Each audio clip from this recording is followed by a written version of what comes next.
देवी ब्रह्मचारिणी की उपासना से मनुष्य में तप, त्याग, वैराग्य, सदाचार, संयम की वृद्धि होती है। जीवन के कठिन समय भी उसका मन कर्तव्य पथ से विचलित नहीं होता है। देवी अपने साधकों की मलिनता, दुर्गुणों और दोषों को खत्म करती हैं। देवी की कृपा से सर्वत्र सिद्धि तथा विजय की प्राप्ति होती है। दूसरे नवरात्र में माँ की ब्रह्मचारिणी और तपस्यारिणी के रूप में पूजा होती है। जो साधक माँ के इस रूप की पूजा करते हैं उन्हें तप, त्याग, वैराग्य, संयम और सदाचार की प्राप्ति होती है। जीवन में जिस बात का संकल्प कर लेते हैं उसे पूरा करके ही रहते हैं। आइए जानते हैं देवी को आज के दिन क्या चढ़ाएं प्रसाद के रूप में। महाब्रह्मचारिणी को नवरात्र के दूसरे दिन चीनी का भोग लगाना चाहिए। माँ को शक्कर का भोग बहुत ही प्रिय है। ब्राह्मण को दान में भी चीनी ही देना चाहिए। मान्यता है कि ऐसा करने से मनुष्य दीर्घायु होता है। इनकी उपासना करने से मनुष्य में तप, त्याग, सदाचार की वृद्धि होती है। देवी ब्रह्मचारिणी को पूजा करते समय सबसे पहले हाथों में एक फूल लेकर उनका ध्यान करें और प्रार्थना करते हुए नीचे लिखे हुए मंत्र को बोलें।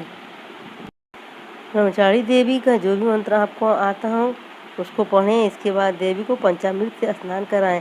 फिर अलग अलग तरह के फूल, अक्षत, कुमकुम, सिंदूर अर्पित करें। देवी को सफ़ेद और सुगंधित फूल चढ़ाएं। इसके अलावा कमल का फूल भी देवी माँ को चढ़ाएं और इन मंत्रों से प्रार्थना करें। या देवी सर्वभूतेषु माँ ब्रह्मचारिणी रूपेण संस्थिता नमस्तस्यै नमस्तस्यै नमस्तस्यै नमो नमः। दधाना करपद्भ्याम अक्षमाला कमंडलु देवी प्रसीदतु मयि ब्रह्मचारिणी अनुत्तमा। इसके बाद देवी माँ को प्रसाद चढ़ाएं और आचमन करवाएं। प्रसाद के बाद पान सुपारी भेंट करें और प्रदक्षिणा करें, यानी 3 बार अपनी ही जगह खड़े होकर घूमें। प्रदक्षिणा के बाद घी व कपूर मिलाकर देवी जी की आरती करें। इन सब के बाद क्षमा प्रार्थना करें और प्रसाद बांट दें। प्रत्येक सर्वसाधारण क्रिया आराधना योग श्लोक जो सरल अस्पष्ट हो वही आप करें। माँ जगदम्ब के श्रद्धा भाव से बहुत प्रसन्न होती है और माता स्तुति का इसी दिन जाप भी करना चाहिए। या देवी सर्वभूतेषु माँ ब्रह्मचारिणी रूपेण संस्थिता नमस्तस्यै नमस्तस्यै नमस्तस्यै नमो नमः। इस मंत्र का आप दिन भर मन में उच्चारण करते रहें, जाप करते रहें। हे माँ, इसका अर्थ है हे माँ सर्वत्र विराजमान और ब्रह्मचारिणी के रूप में प्रसिद्ध अम्बे, आपको मेरा बारंबार प्रणाम है। देवी ब्रह्मचारिणी जी की कथा के विषय में बात करें तो पूर्व जन्म में इस देवी ने हिमालय के घर पुत्री के रूप में जन्म लिया था और नारद जी के उपदेश से भगवान शंकर को पति रूप में प्राप्त करने के लिए घोर तपस्या की थी। इस कठिन तपस्या के कारण उन्हें तपस्यारिणी अर्थात ब्रह्मचारिणी नाम से जाना गया। 1000 वर्ष तक इन्होंने केवल फल फूल खाकर बिताए और 100 वर्षों तक केवल जमीन पर रहकर साग सब्जी निर्वाह किया। कुछ दिन तक कठिन उपवास रखे और खुले आकाश के नीचे वर्षा और धूप के घोर कष्ट सहे। 3000 वर्षों तक टूटे हुए बिल्व पत्र खाए और भगवान शंकर की आराधना करती रही। इसके बाद उन्होंने सूखे बिल्व पत्र खाना भी छोड़ दिया।